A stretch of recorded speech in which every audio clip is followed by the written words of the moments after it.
guys, it's Ariana. Welcome back to my channel. So for tonight's video, we're going to be reading some more scary stories. I do have a candle here that I'm gonna light so that we can make it cozy and spooky at the same time, although not very spooky. It's literally a peach Bellini candle because Bath & Body Works has launched their summer collection already and I'm super excited. So I have a bunch of summer candles to get going and this one smells so amazing. I also bought the soap and now I have Bath & Body Works peach Bellini in pretty much every room in my house and it's amazing. If you hear noises upstairs, I am watching a dog and he will not sit still. No matter how many times I go up there and I tell him to lay down and stay in the same spot, he doesn't listen. So you hear walking around up there, it's him, and he's a large dog, so not a whole lot I can do, and he won't stay in the same spot no matter what I do. So I'm gonna be reading some more spooky stories. I'm sorry I've been gone for so long. I will fill you guys in a future video about what has been going on, but I'm not going to talk about it right now because I don't have all of the test results back. So I have some health stuff going on, and I may make a video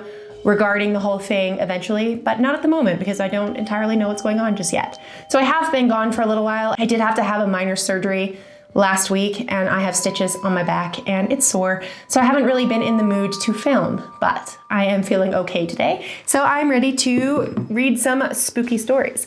So the story that I'm going to read today is from the no sleep section. If you do not like fictional stories and you prefer the truthful stories only, I'm sorry, I can't always find truthful ones. So we are going to be reading a fictional one today because I do have approval from this author. This author is this-statistician 473. I probably didn't say that right. I'm sorry. I've tried like 3 times and it just isn't coming out properly. So this one is titled, Please Don't Whistle Past Midnight. I don't have much time. If you're reading this, please take my warning seriously. Never whistle past midnight. I made that mistake, and now it's coming for me. I can hear it getting closer with every second. About a month ago, I moved into an old house on the outskirts of town. The locals warned me about a strange occurrence in the area, but I shrugged it off as a small town superstition. Whistling has always been a habit of mine, something I picked up from my grandfather. It was a way to fill the silence and keep myself company. But after what happened, I regret every note. My wife got a fantastic job opportunity in Texas, so we packed up and moved into this big, beautiful house. It seemed perfect for us and our 2 daughters, Emily, who's 10, and Anne, who's 6. The house was at the end of a quiet street, bordered by thick woods that added a touch of tranquility to our new home. One night, I was up late working on my laptop. My job doesn't require me to be in person, so I often find myself burning the midnight oil at home. To keep myself entertained, I started whistling a tune my grandfather used to hum. It was past midnight and the house was silent except for the tapping of my keys and the soft whistle of my tune. That's when I heard it, a faint whistling sound, almost like an echo, coming from outside. I stopped whistling and I listened intently, but there was nothing. I shook my head thinking, well, I'm just tired, and I resumed my work. A few minutes later, I started whistling again, and this time, the echo was closer, clearer.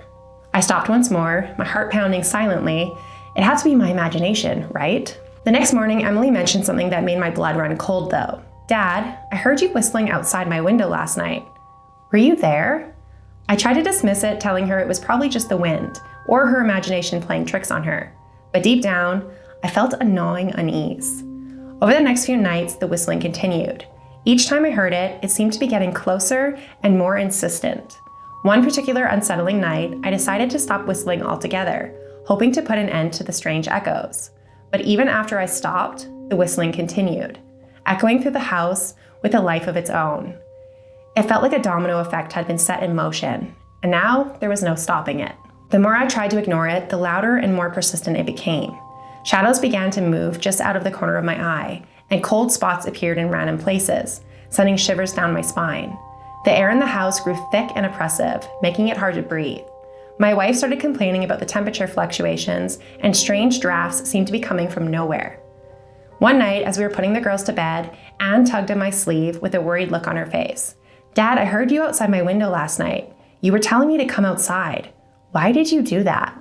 Hearing this made the blood drain from my face. Her innocent eyes looked up at me, expecting a simple explanation, but her words sent chills down my spine. My heart pounded in my chest and I forced a smile. Sweetie, I would never ask you to come outside at night. If you hear something like that again, don't listen. Just stay in your room and call for Mom and me, okay? I could see the confusion and fear in her eyes, and I hated that I couldn't give her a better answer. As I kissed her goodnight and I turned off her light, I felt a sense of dread settling over me. The atmosphere in the house grew tense and heavy, like an invisible weight pressing down on us. It was as if something malevolent was lurking at the shadows, waiting for the right moment to strike. That night was unusually cold, and despite my resolution to never whistle again after midnight, I awoke to the haunting melody piercing the silence. My heart raced as I recognized the tune. It was the same one I used to calm Anne when she couldn't sleep.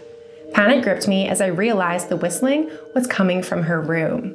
I stumbled out of bed, fumbling for the light switch as dread coiled in my stomach. The hallway felt longer than ever, shadows stretching and dancing ominously on the walls. When I reached Anne's door, my hand shook as I turned the knob. The room was bathed in an eerie blue glow from the moonlight streaming through the open window. The curtain billowed with a ghostly specter, and the whistling seemed to swirl around me, echoing off the walls. "Anne?" I called out, my voice trembling, but there was no answer, but the insistent wind and the haunting melody. I rushed to the window and I peered out into the darkness, praying to see her small form playing innocently in the yard. But the lawn was empty, bathed in that unsettling stillness that chilled me to the bone. I shouted her name into the night, desperation creeping into my voice. Tears welled up in my eyes as I realized she was now gone. A primal fear took hold of me, urging me to do something, anything to bring her back. Frantically, I searched her room, hoping against hope that she was hiding somewhere, playing a game. But the room remained silent, save for the mournful whistle that now seemed to mock me helplessly. With trembling hands, I dialed 911, barely able to speak as I reported my daughter missing. The police arrived swiftly, their flashlights cutting through the darkness outside. I stumbled to meet them at the door, my voice hoarse with panic as I tried to explain the situation. They listened gravely as I recounted the eerie whistling, Anne's disappearance, and the chilling silence that now enveloped the house. They conducted a thorough search, combing every inch of the property inside and out. I watched with a sinking heart as they checked Anne's room, dusted for fingerprints, and scrutinized the open window where the curtain still swayed in the breeze. "There's no sign of forced entry," one of the officers muttered, his brow furrowed in frustration, "and no trace of the girl." "But she was here," I insisted, my voice pleading. "I heard the whistling come from her room. It called her outside." The police investigation yielded no new leads, leaving us with a haunting silence and a home that felt more like a prison than a sanctuary. After their thorough search turned up nothing, the officer suggested we stay in a motel to ensure our safety. Reluctantly, we agreed, packing a few belongings and leaving the empty house behind. The drive to the motel was tense. Emily sat in the back seat, silent and withdrawn, while my wife gripped my hand tightly, her eyes filled with unshed tears. I tried to distract myself by turning on the radio, hoping the familiar strains of music would ease the suffocating dread that weighed on us all. But as soon as the radio crackled to life, the music abruptly cut off, replaced by a haunting whistle that seemed to emanate from the speakers themselves. My heart skipped a beat, and I glanced at my wife and my daughter, both frozen in fear. "Dad," Emily whispered, her voice trembling. I reached for the radio dial, frantically trying to change the station. But the whistling persisted, growing louder and more insistent with each passing moment. It filled the car, drowning out the sounds of traffic and the hum of the engine. Panic clawed at my chest, and I realized the whistling was not coming from the radio. It was coming from outside the car, surrounding us like a sinister presence. "Make it stop," my wife pleaded, her voice choking with tears. I slammed my foot to the accelerator, desperate to escape the haunting melody that seemed to follow us wherever we went. The motel loomed ahead, its neon sign flickering in the darkness like a beacon of false hope. As we pulled into the parking lot, the whistling abruptly ceased, leaving us gaping for breath in its wake. The air felt heavy and oppressive, thick with the lingering presence of whatever malevolent force had taken Anne from us. The air inside the cramped motel room hung heavy with the weight of our shared fear and grief. Emily lay curled up on one of the beds, her eyes wide and watchful, despite her exhaustion. My wife and I sat on the edge of the other bed, our hands tightly clasped as we stared at the door, half expecting it to burst open at any moment. "We need to stay awake," my wife whispered, her voice barely audible over the hum of the air conditioner. "We can't let it take Emily too." I nodded, my throat tight with unshed tears. "I won't let that happen. We will keep her safe." I glanced at Emily, who shifted uneasily in her sleep. Her small frame shivered under the thin motel blanket. How could I protect her from something I couldn't even see or understand? The night stretched on, each passing minute feeling like an eternity. We took turns patrolling the room, checking and double-checking the locks of the doors and windows. The whistling had stopped for now, but its echoes lingered in our minds like a sinister lullaby. Hours passed in agonizing silence, broken only by the occasional distant sound of passing cars. My eyelids grew heavy with exhaustion, the weight of sleep pulling at me like a siren's call. Beside me, my wife fought to stay awake, but her eyes red-rimmed and haunted. Just as I felt myself slipping into an uneasy doze, a faint melody began to drift through the room. At first, I thought it was my imagination, a trick of tired senses and frayed nerves. But as the tune grew louder and more distinct, I realized with a sickening dread that it was real. The whistling had returned. I shot upright, my heart pounding in my chest as I scanned the room for any sign of an intruder. Emily stirred, her eyes fluttering open in confusion. "It's okay," I reassured her, though my voice was now trembling. "Stay here with Mom, don't move." I crept toward the window, my hands shaking as I peered into the darkness beyond. The whistling seemed to come from everywhere at once, surrounding us like a suffocating shroud. My wife joined me at the window, her breath catching in her throat as she listened to the haunting melody. "What is it?" she whispered, her voice filled with dread. "I don't know," I admitted, my voice barely audible over the whistling, "but it wants us to hear it." We stood there paralyzed by fear and uncertainty as the whistling grew louder and more insistent. It wrapped around us like a malevolent embrace, its eerie melody weaving through the walls of the motel room. As the haunting tune continued, I felt a strange drowsiness washing over me, pulling at my eyelids like lead weights. My wife swayed at her feet, her grip on my arm weakening. "We have to stay awake," she mumbled, her words slurred with exhaustion. But the melody seemed to have a hypnotic effect, lulling us into a false sense of security. Against my will, I felt myself sinking to the floor, my thoughts becoming sluggish and disjointed. "Dad?" Emily's voice pierced through the fog in my mind. "What's happening?" I struggled to stay conscious, to fight against the overwhelming urge to sleep, but the melody whispered sweet promises of rest and relief, urging me to surrender. Emily called again, her voice tinged with desperation. Through half-closed eyes, I saw Emily standing by the door, her small figure silhouetted against the dim light of the motel room. Her eyes were wide with fear, tears streaming down her cheeks. "Dad, it's calling me," she sobbed, her voice trembling. "No, Emily, don't listen," I managed to choke out, but my words were feeble and distant. The melody spoke with my voice, its words twisted and disordered into a haunting echo of my own. It promised safety and comfort, urging Emily to step closer to the open door and follow its call. I tried to move. I tried to reach out to her, but my limbs felt heavy and unresponsive. My wife lay motionlessly on the floor beside me, her breathing shallow and uneven.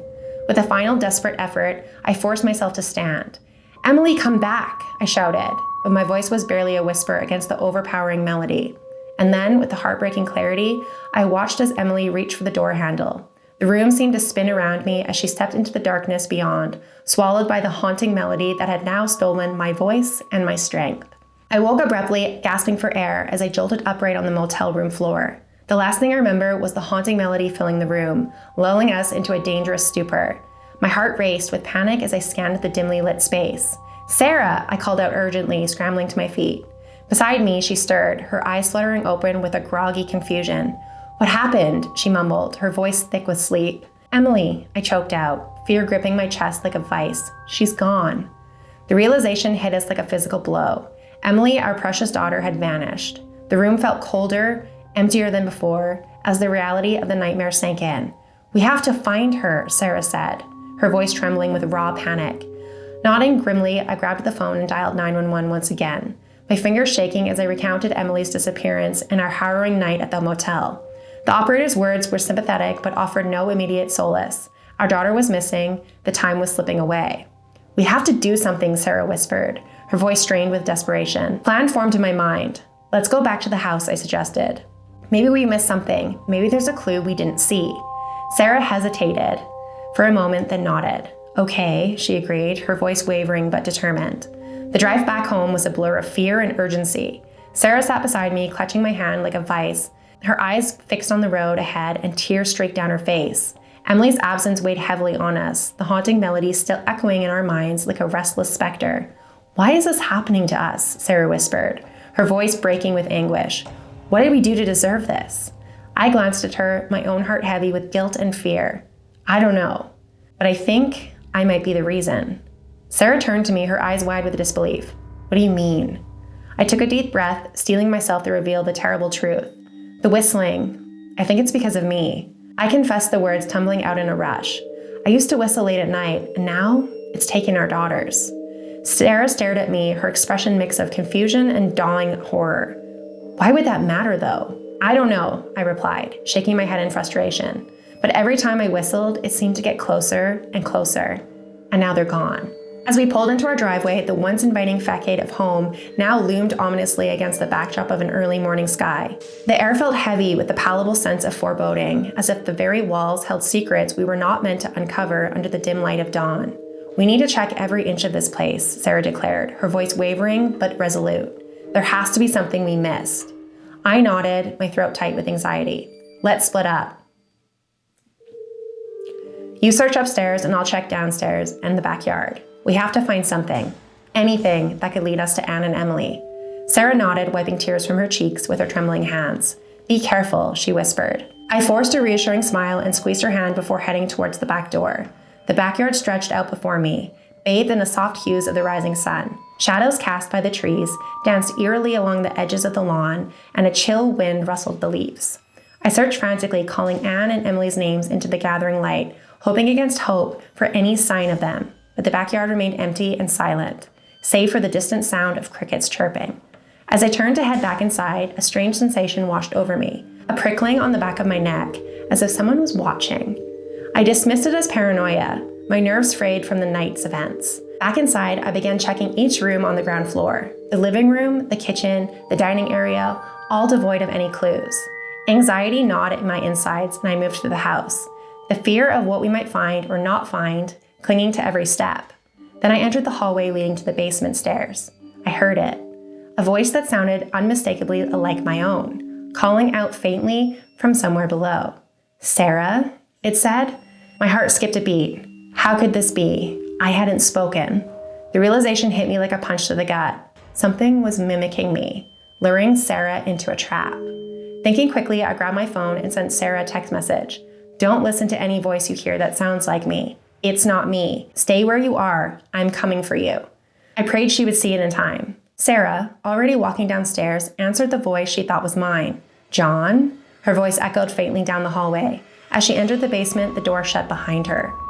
My heart sank as I heard her response. I sprinted down the hallway, and it seemed longer than I had remembered, miles long. Taking that step 2 at a time, desperate to reach her before it was too late. The house seemed to hold its breath. Every creak and rustle amplified in the silence that followed. "Sarah, don't!" I shouted, bursting through the basement door. But there was no reply. The only sound was the stillness of the house, a heavy silence that filled the space where Sarah's voice had been. Realizing my entire family was gone, I stumbled back upstairs, my mind racing with fear and confusion. As I reached the top landing, a haunting sound filled the air, a faint whistle, echoing through the empty house. It wasn't just in my head anymore. It was real, manifesting itself within these walls, mocking me, taunting me with its sinister presence. Terror gripped me, and without thinking, I dashed into my bedroom. My heart pounded as I hid in the closet, the darkness offering little comfort against the encroaching dread. The whistling grew louder, closer, its melody twisting into an eerie refrain that seemed to seep through the walls themselves, drawing nearer with each haunting note. And now, as I frantically scribble these words, the whistling returns. It pierces the silence like a knife, chilling me to the bone. It's right outside the closet door, its presence palpable, and its intent is clear. It's here for me now, so please don't take this as a joke. It's a warning. Please don't whistle past midnight. And that's the entire story. That one was really good. I really liked that one. It had a lot of twists and turns, and it was very well written. I do find that they didn't seem to be as upset about their first daughter going missing as they were their second. And I don't know if maybe that was just emotions running high and they were really confused, but that's just kind of the vibe that I got from that story. I was like, you guys don't really seem to care that much that your first daughter's gone. You only seem to care that it not to take your second daughter, but that could just be my interpretation of the story. But I did think that one was really good. It was really freaking creepy, and there isn't an update. I really hope that that one becomes like a series and we'll have another update, but at the moment, that's just the only one. So this is where I'm gonna end the video because we're already at the 22-minute mark, and my dogs upstairs are being a little crazy, and I already had to kind of yell once for them to zip it. So this is where I'm gonna end the video because they're being a little rambunctious and I'm getting a little tongue-tied here. So if you made it to the end of this video, leave me your favorite Halloween emoji in my comments down below. So it lets me know that you guys made it to the end of the video. It also helps boost engagement on my channel by you commenting, liking, and sharing my video around. It really helps my channel and it really helps boost my video on the algorithm. So thank you so much to everybody who supports my channel, and I will hopefully be back in the next couple of days with another story to read, and I will see you guys then. Bye.